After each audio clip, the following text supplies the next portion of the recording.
Hi అండి, welcome back to my channel. Today మన కిచెన్లో చాలా సింపుల్గా టేస్టీగా ఇప్పుడు నేను చూపించే ఇదే కొలతలతో కొర్రమీను చేపల పులుసు చేయండి. టేస్ట్ అయితే చాలా బాగుంటుంది.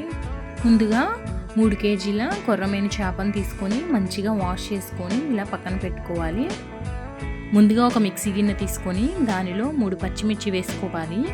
అలానే ఒక 5-6 పెద్ద ఆనియన్స్ మిక్సీ గిన్నెలో వేసుకొని కొంచెం పలుకులుగా మిక్సీ పట్టుకోవాలి. ఇలా నేను చూపించే ఈ విధంగా మిక్సీ పట్టుకొని దీన్ని పక్కన పెట్టుకోవాలి. ఇప్పుడు ఇంకో మిక్సీ గిన్నె తీసుకొని 2 స్పూన్లు ధనియాలు వేసుకోవాలి. ఎండు కొబ్బరి ఒక చిన్న ముక్క వేసుకోవాలి. అలానే వెల్లుల్లి ఒక 5-6 వేసుకోవాలి.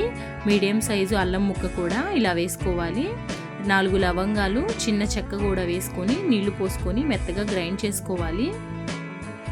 ఈ విధంగా మెత్తగా గ్రైండ్ చేసుకొని దీన్ని కూడా మనం పక్కన పెట్టుకోవాలి.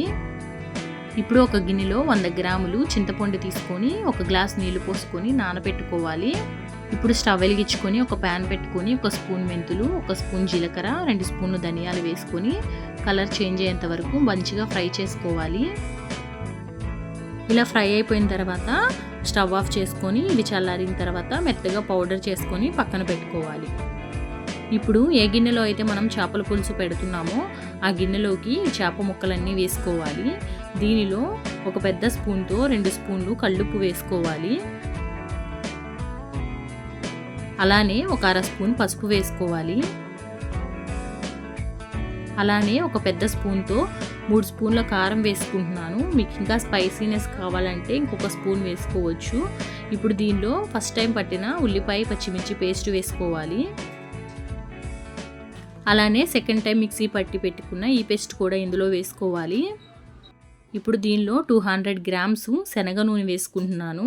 మామూలు ఆయిల్తో కూడా చేసుకోవచ్చు. శనగ నూనెతో చేసుకుంటే కొంచెం టేస్ట్ బాగుంటుంది. ఇప్పుడు ఇవన్నీ జాగ్రత్తగా ముక్కకు పట్టేలా బాగా మిక్స్ చేసుకోవాలి. ఇలా మొత్తం ముక్కకు పట్టేలా జాగ్రత్తగా మిక్స్ చేసుకున్న తర్వాత చింతపండులో ఒక 2 గ్లాసులు నీళ్లు పోసి అదంతా గుజ్జంతా తీసేసి వడగట్టుకొని దాన్ని కూడా ఇందులో వేసుకోవాలి. ఇలా చింతపండు పులుసు కూడా పోసిన తర్వాత ఒకసారి మళ్ళీ మిక్స్ చేసుకోవాలి. ఇలా బాగా మిక్స్ చేసుకున్న తర్వాత మూత పెట్టి ఒక 5 నిమిషాలు పక్కన పెట్టుకోవాలి. ఇప్పుడు 5 నిమిషాల తర్వాత మనం స్టవ్ వెలిగించుకొని చేపల పులుసు డేషాని దాని మీద పెట్టుకొని ఒక 10 నిమిషాలు హై ఫ్లేమ్లో ఉడికించుకోవాలి.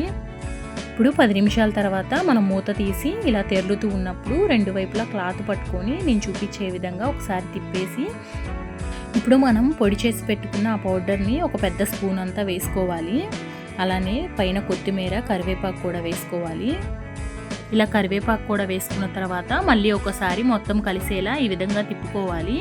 ఇప్పుడు ఇలా తిప్పిన తర్వాత మళ్ళీ మనం మంటని మీడియం ఫ్లేమ్లో పెట్టుకుని ఒక 10 నిమిషాలు అలానే వదిలేయాలి. ఇప్పుడు 10 నిమిషాల తర్వాత ఒకసారి మనం మూత తీసి చూస్తే ఆయిల్ అంతా పైకి తేలి చేపల పులుసు అయితే మంచిగా ఉడికిపోయింది. మనం స్టవ్ ఆఫ్ చేసుకొని మంచిగా వేడి అన్నంలో సర్వ్ చేసుకోవడమే. టేస్ట్ అయితే చాలా బాగుంటుంది. వీడియో నచ్చితే లైక్ చేయండి.